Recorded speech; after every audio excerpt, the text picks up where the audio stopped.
నెల్లూరు జిల్లా కందుకూరులోని ఓ ప్రైవేటు స్కూల్లో చదువుతున్న ముగ్గురు చిన్నారులు 2 రోజుల క్రితం ట్యూషన్కి వెళ్లి తిరిగి ఇంటికి రాలేదు. పిల్లలు ఇంటికి రాకపోవడంతో తల్లిదండ్రులు తీవ్ర ఆందోళనకు గురయ్యారు. వెంటనే కందుకూరు పోలీస్ స్టేషన్లో ఫిర్యాదు చేశారు. రంగంలోకి దిగిన పోలీసులు డీఎస్పీ సుబ్రహ్మణ్యం ఆధ్వర్యంలో ప్రత్యేక బృందాలు ఏర్పాటు చేసి సర్చ్ ఆపరేషన్ నిర్వహించారు. అనకాపల్లి వద్ద ముగ్గురు చిన్నారులను గుర్తించారు. అనంతరం వారిని సురక్షితంగా కందుకూరు తీసుకొచ్చి తల్లిదండ్రులకు అప్పగించారు. పిల్లల భద్రత కోసం తల్లిదండ్రులు జాగ్రత్తలు తీసుకోవాలని పోలీసులు సూచించారు. బయటికి వెళ్ళిపోయిన తర్వాత మళ్ళీ ఇంటికి రాక కందుకూరులో చదువుతున్నటువంటి ముగ్గురు మైనర్ పిల్లలు వెళ్ళిపోవడం జరిగింది టౌన్లో.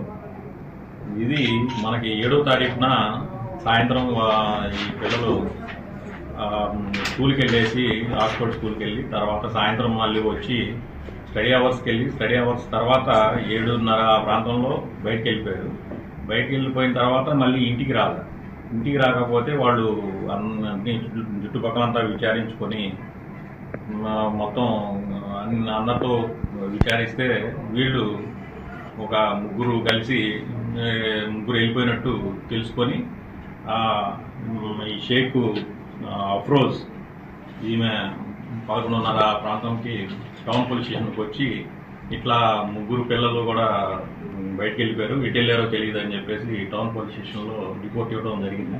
8:30 ఆ ప్రాంతంలో అనకాపల్లిలో ట్రేస్ చేయడం జరిగింది. అనకాపల్లిలో ఆర్పీఎఫ్ వాళ్ళ ఆధ్వర్యంలో వాళ్ళని ట్రేస్ చేసి వాళ్ళని అనకాపల్లి పోలీస్ స్టేషన్లో అనకాపల్లిలో పెట్టడం జరిగింది.